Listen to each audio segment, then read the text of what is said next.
সরকারের আমন্ত্রণে বৈষম্যবিরোধী ছাত্র আন্দোলনের সময় গুরুতর আহতদের চিকিৎসা সেবা দিতে ঢাকায় পৌঁছেছে চীনের জরুরি মেডিকেল টিম। রোববার দুপুরে চীনের শীর্ষস্থানীয় স্বাস্থ্যসেবা প্রতিষ্ঠান ওয়েস্ট চায়না হসপিটালের 10 জন বিশেষজ্ঞ চিকিৎসকের সমন্বয়ে গঠিত দলটি কুনমিং থেকে ঢাকা আসেন। দলটিকে হজরত শাহজালাল আন্তর্জাতিক বিমানবন্দরে স্বাগত জানান বাংলাদেশে নিযুক্ত চীনের রাষ্ট্রদূত ইয়াও ওয়েন। এ সময় স্বাস্থ্য অধিদপ্তরের অতিরিক্ত মহাপরিচালক অধ্যাপক ডাক্তার শেখ সাইদুল হক সহ ঊর্ধ্বতন কর্মকর্তারা উপস্থিত ছিলেন। চীনের ন্যাশনাল হেলথ কমিশনের উপপ্রধান দুদেশের মধ্যকার বন্ধুত্বের বন্ধন দৃঢ় করতে উদারতার মাধ্যমে গুরুতর আহতদের সেবা দিতে তারা বাংলাদেশে এসেছেন বলে জানান চিকিৎসকরা।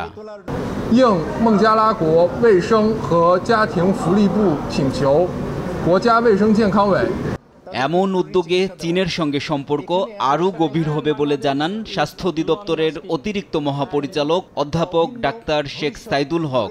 I am very much thankful on behalf of the government of Bangladesh to the Chinese team and the government of the Chinese for their cooperation and their insight to provide treatment for the wounded people.